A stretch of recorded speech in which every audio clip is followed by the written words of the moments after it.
estamos vivendo um momento realmente de uma ofensiva conservadora. Basta ver o que aconteceu nos Estados Unidos, com a eleição do Trump, no Brexit na Inglaterra, agora 2 candidatos de direita concorrendo na França, né? Na prática é isso, e inclusive recuos de avanços que nós tivemos na América Latina. E eu quero dizer a vocês o seguinte: o Brasil não é diferente.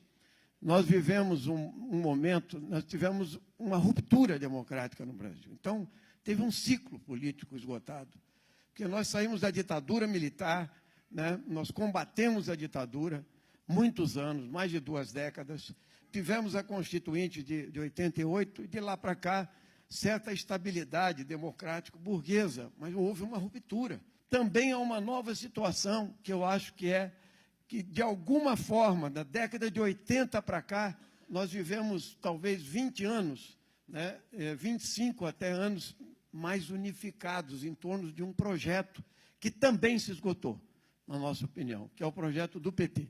Então, nós estamos vivendo aí um momento difícil, porque realmente este governo que subiu, o governo golpista, né, ele é um governo que está em imensas dificuldades. Ele mostra também uma imensa fragilidade, né?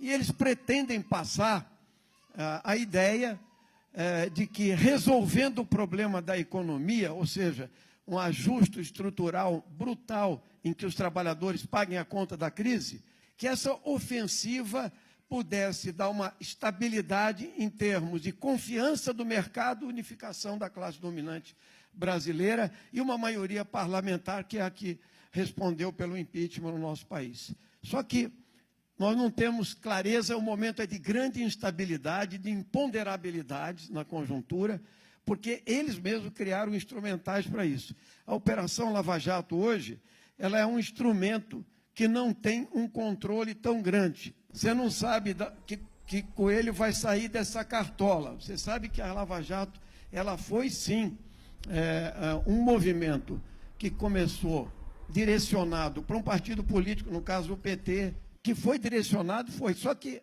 ela foi tão longe que é imponderável hoje se nós vamos atingir também a cúpula do PMDB, que em parte está sendo atingida pelo Cabral, pelo o Eduardo Cunha, que está preso, e etc., mas nós estamos falando da cúpula toda mesmo, é o Temer, é o Renan, é o Jucá, ou seja, esse conjunto, e também a cúpula tucana, que é o Serra está nisso, o Aécio está nisso. Então, há um descontrole geral. Mas a verdade é o seguinte: esse momento que nós estamos vivendo é que, se nós não ocuparmos, se nós não conseguirmos dar uma resposta à esquerda, é provável que haja uma ocupação de espaço, não à direita só, mas à extrema-direita. Toda essa onda que vem pela mídia conservadora, né, pela mídia articulada, né, em relação às medidas contra a corrupção, e a corrupção erigida a ser a grande questão nacional, incensando salvacionistas, né, sejam juízes, sejam promotores. Então, o problema é o seguinte: eu acho que nós todos aqui estamos ansiosos por uma outra questão, quer dizer, nós estamos também fragmentados, certo? A esquerda brasileira está fragmentada. Eu acho que o partido que hegemonizou a esquerda brasileira, o PT, vive a sua grande crise, entende? Ela foi, inclusive, atestada pelo resultado eleitoral também, que é o desgaste do carimbo da corrupção, né?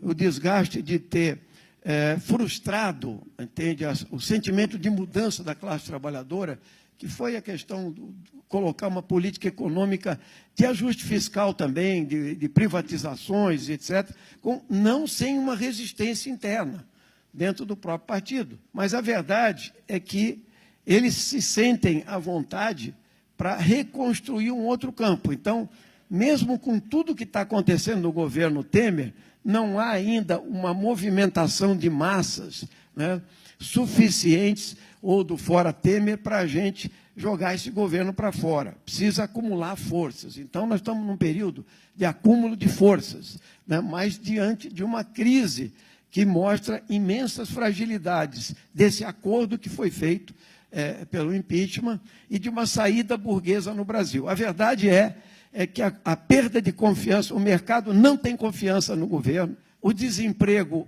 tende a aumentar, o cara quer ver resultados agora, daqui a pouco. Então, o desgaste vai sendo acumulado. Entre o quê? A não realização de expectativas, então a piora geral das condições de vida e perda de direitos dos trabalhadores, de um lado, e de outro lado, aquilo que eles diziam combater a corrupção, o governo mais corrupto da história. Eu acho que é um momento de conversar mesmo, porque nós temos que arrumar uma grande saída. E a primeira questão é ter uma plataforma política unitária de luta, entende? E essa plataforma de luta não é difícil de fazer. Nós estamos, inclusive, unificando frentes, como a Brasil Popular, como a Povo Sem Medo, e todos os movimentos novos que surgem e que são importantíssimos para o momento, como as ocupações das escolas, o passe livre, todos os movimentos que vêm de baixo para cima, que devem ser saudados.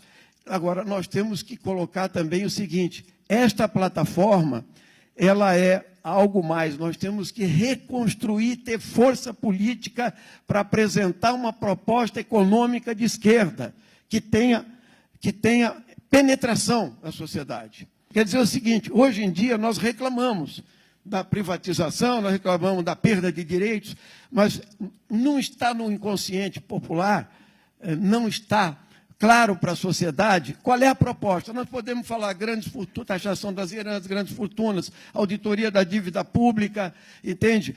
Fim dos subsídios, todas essas questões que nós temos levantado lá, mas isso não está materializado na cabeça das pessoas. Isso precisa virar uma resposta concreta, somada a todas as pautas, pelos direitos, pelas liberdades civis, pelas pautas identitárias que nós temos avançado, sem dúvida, e unitariamente, à esquerda. Tudo isso estaria dentro da plataforma. A segunda questão é pensar a longo prazo. Uma outra alternativa não pode pensar o poder a curto prazo.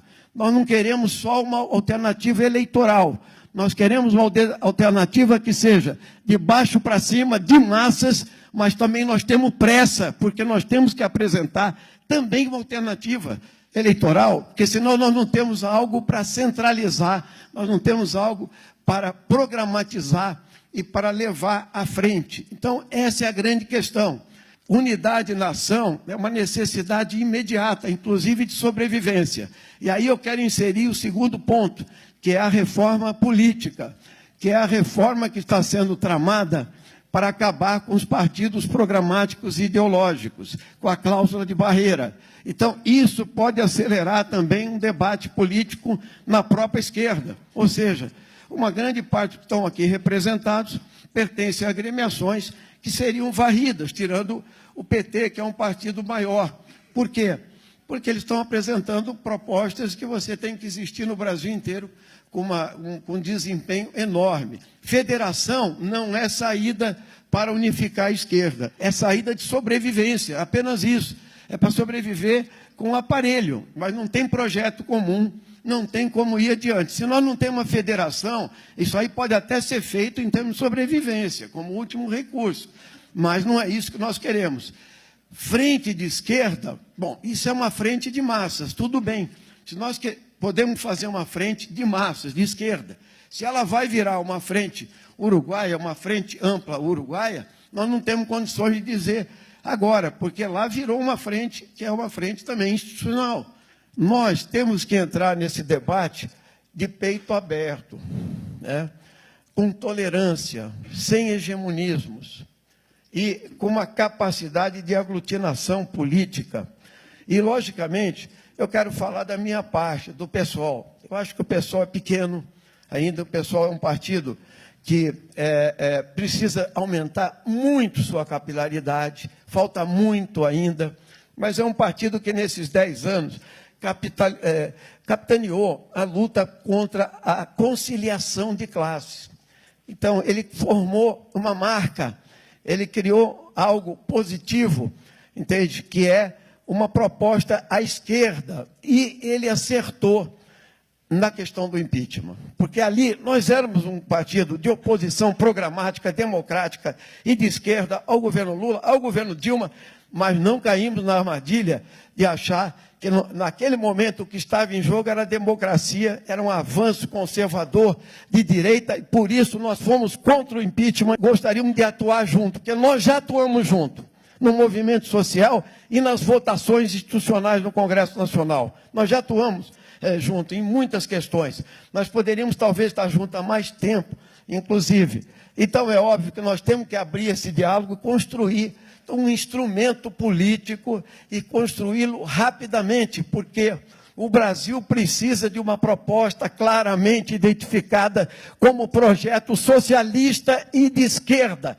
E eu acho que aqui nós temos uma representação que pode caminhar para, eu digo isso, não estou falando só da institucionalidade, eu estou falando de movimentos sociais, de movimentos populares, de quem quer lutar por um Brasil livre, soberano e democrático no rumo do socialismo. Então, essa mesa de diálogo, para mim, é um pontapé inicial num debate que nós precisamos fazer rapidamente, antes que a extrema-direita se articule mais rápido e nós não tenhamos uma resposta a dar, porque não existe espaço vazio em política e ele precisa ser ocupado rapidamente. Então, essa é a nossa sugestão.